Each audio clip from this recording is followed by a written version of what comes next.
د زیرک ټي وي یوټیوب درنو لیدونکو سلامونه او درنښت. درنو لیدونکو زیرک ټي وي چینل ستاسې لپاره د افغانستان او نړۍ له مختلفو سیمو څخه تاسې ته مهم تاریخي، کلتوري، ادبي او بېلابېل مطالب وړاندې کوي.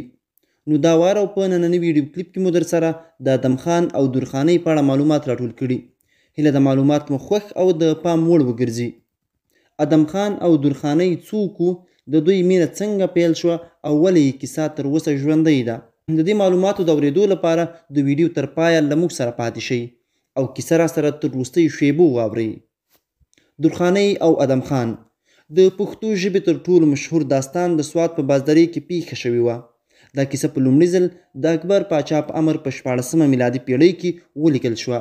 نو ښایي چې د 15مې پیړۍ په شاوخوا کې به پیښه شوې وه. د کیسې اصلي ویناوال د ادم خان یو ملګری و چې نابینا و او وروسته د ده له خولې د کیسې ځینې پیښې په حجرو کې د رباب سره زمزمه کېدې. د بازارۍ په باره کې د طاووس خان لور درخانۍ ډېره ښایسته او نېزبینه وه. کله چې لویه شوه نو ویې لیدل چې د کلي هلکان د زده کړو لپاره ملا ته ورتلل. د هغې هم شوق و چې سبق ووایي. نو تر ځوانۍ یې د کلي د ماشومانو سره یو ځای په جومات کې زده کړې کولې. د بازدرۍ په ښکته یا کوزه برخه کې د مټخیرو د قام حسن خان زوی ادم خان نومېده. د هم د کلي په جومات کې سبق ویلی و او د رباب غږولو سره یې شوق و. ادم خان د خپل تربور تترخان سره د تورې یوه مقابله ګټلې وه او د انعام په توګه یې د هغه نه 2 مریان اخیستي وو چې یو یې میرو او بل یې بولو نومېده. ادم خان به په اس ګرځېدو چې هغه ته به یې مجنون ویل. یوه ورځ ادم خان د دیني کتاب په یوه جمله پوه نه شو. نو چا ورته وویل چې د بردرې ملا صالح ډیر پوهه سړی دی. ادم خان په اس سپور هلته ولاړ خو ملا په څه بل کار بوخت و. نو ادم خان ورته په انتظار شو. لږه شیبه وروسته درخانۍ هم د یو کتاب سره راغله چې د ملا سره سبق ووایي. هلته یې ادم خان ولیدو او ترېنه د نوم او د کلي پوښتنه وکړه. ملا دوی دواړه په خبرو ولیدل او پوه شو چې د ځوانۍ مینه لیونۍ وي. هغه درخانۍ ته وویل چې بیا د جومات ته د زده کړو لپاره نه راځي. درخانۍ ګیلمنه کور ته راغله او پلار ته یې د ملا خبره وکړه.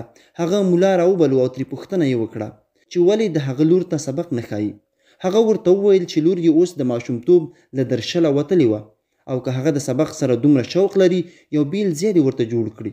هلته به دا په پرده کې ناسته وي او دی به ورته سبق ښایي. طاووس خان شتمن سړی و. نو دا خبره یې ومنله او د درخانۍ لپاره یې یو بیل ځای جوړ کړو. هغه به دې ځای ته په سطر کې د زده کړو لپاره ورتله. یوه خدمتګاره چې نوم یې ګیلنۍ و ورسره ناسته وه. هغه ملا ته به طاووس خان د میاشتې تنخوا ورکوله. درخانۍ په سبق کې تکړه وه او ډېر زر یې د پوهې او د ښایست شهرت په بازداره کې خپور شو. د یوسفزیو په یو واده کې د ادم خان مور پلار هم میلمانه شوي وو او هلته د ښځو او سړیو په غبرګ اتڼ کې یوه پیغله چې توتیا نومېده هغوی د خپل زوی لپاره وغوښته. ادم خان په دې خوشحاله نه و خو د مور پلار نه مجبور شو. یوه میاشت وروسته د واده نیټه وټاکل شوه خو په دې وخت کې چا د توتیا پلار ته خبر راوړو چې ادم خان په درخانۍ مین دی او هغه یې په ماشومتوب کې د ده په نوم کړې وه. طاووس خان د سیمې تر ټولو لوی خان و او دوی د هغه سره دښمني نه شوه کولی. نو د ادم خان پلار ته یو پیغام ورواستوو چې دوی خپله لور ورله نه ورکوي. ادم خان دا پیغام خپل سپکاوی وګاڼه ځکه چې هغه د توتیا سره واده نه غوښتو ولې اوس یې دا بې پښتو کار باله. یوه شپه یې خپل دواړه مریان بولو او میرو ځان سره کړل او توتیا یې د خپل پلار د کور نه راوتښتوله. د توتیا ورور بازید خان د خپل سپکاوي بدل اخیستو لپاره یو لښکر جوړ کړ او د ادم خان کلا ته روان شو. یو لنډ جنګ وشو او بازید خان مات شو. څو ورځې وروسته ادم خان یوه جرګه د بازید خان کلي ته ولېږله او د دواړو ترمنځ روغه وشوه. ادم خان د درخانۍ په مینه کې ډوب هر وخت یې غمجن ګرځېد. د ده پلار حسن خان یوه ورځ د بولو نه د خان پوښتنه وکړه چې څه خبره شوې وه او هغه ورته د درخانۍ حال وویلو.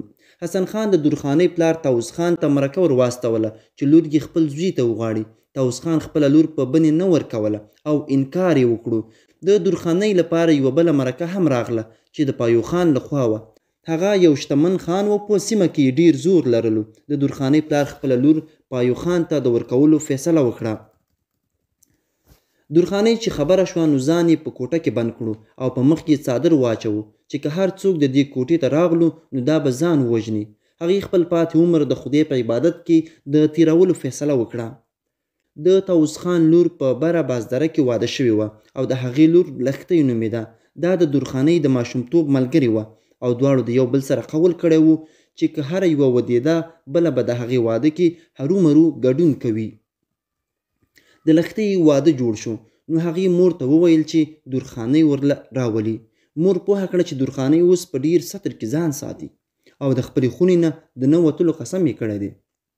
دومره لرې به را نشي او له هغې زړه صبر کړه. لښتۍ ګواښ وکړو چې که درخانۍ رانغله نو دا به په ډولۍ کې نه کیني او زندۍ به غاړې ته واچوي. مور یې ولاړه او د درخانۍ پلار ته یې ټوله کیسه تېره کړه. هغه ځواب ورکړ چې درخانۍ د خپل ستر د نه ماتولو قسم کړی دی.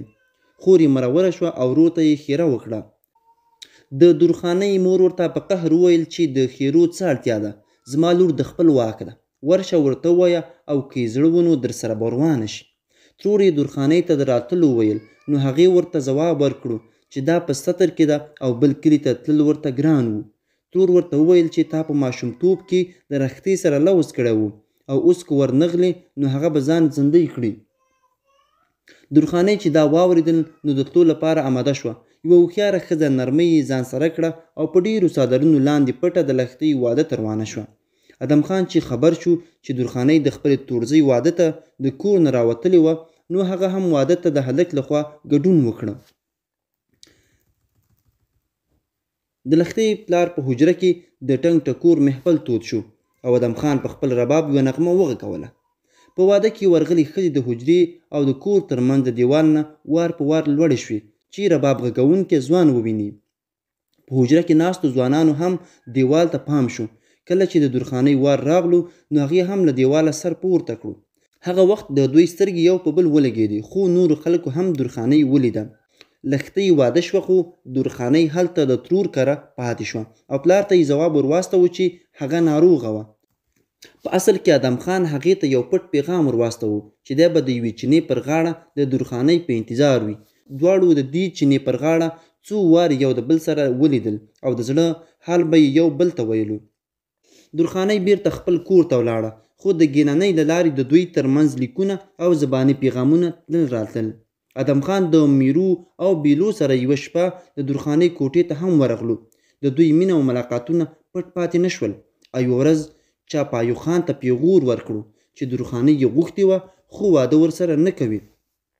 د طاووس خان نه د واده نیټه وغوښتله. درخانۍ واده شوه خو پایو خان ته یې وویل چې هغې بد خوب لیدلی دی او تر 10 ورځو به ورته نږدې نه راځي. پایو خان په هغې مین و او دا خبره یې ومنله. هغه د خپلو ملګرو سره ښکار ته ولاړ نو درخانۍ ادم خان ته پیغام ورواستوه. ادم خان هغې ته ځواب ورستولی و چې دا دې هم هغې چینې ته راشي چې دوی پکې په لومړي ځل لیدلي وو. بیا د میرو او بولو سره یو ځای په خپله هم چینې ته روان شو. درخانۍ د ګینانۍ سره هلته راغله نو ادم خان په خپل اس سپره کړه او یو بل کلي ته یې بوتله چې څوک ورباندې شک ونه کړي. دا یې هلته د خپل امانت په توګه ور وسپارله او خپله یې کلي ته مخه کړه. پایو خان چې خبر شو نو بیرته راغلو او د کلي مشران یې راټول کړل. په جرګه کې دا فیصله وشوه چې درخانۍ د پایو خان میرمنه وه او د هغې تښتول د ټول کلي لپاره سپکاوی و. بیا څو کسان د وسلو سره د درخانۍ د راوستلو لپاره هغه کلي ته ولاړل چې درخانۍ پکې پناه اخیستې وه. د پښتنو د ننواتې دود پر ځای ساتلو لپاره دوی وویل چې د ادم خان لخوا راغلي او درخانۍ یې له هغه ځایه وویستله. تر هغې د ادم خان او د پایو د ملګرو ترمنځ یوه نښته وشوه چې پکې بولو ووژل شو او ادم خان د هغه په مرګ سخت خفه شو او د بدل اخیستو لپاره روان شو.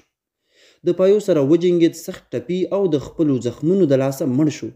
د ده قبر یې د هغې چینې پر غاړه جوړ کړو او پایو خان بریالی خپل کور ته ولاړ.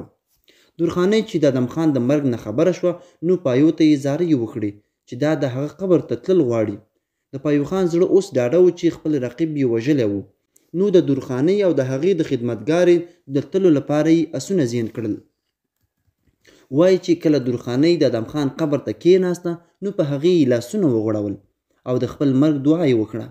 ځینې وایي چې درخانۍ هم هلته مړه شو او د هغې قبر هم د ادم خان په څنګ کې جوړ شو.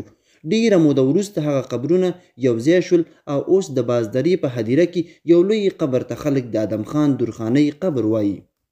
دا وه د ادم خان او درخانۍ د عشق هغه نه هېرېدونکې کیسه چې د پیړیو راهیسې د پښتون فرهنګ د مینې، وفادارۍ او غیرت سمبول بلل کیږي. د دوی نومونه لا هم د بازدرۍ د خلکو په زړونو کې ژوند کوي. مننه چې تر پایه را سره وئ. تر بیا ښې چارې لوی الله جل جلاله مو مل.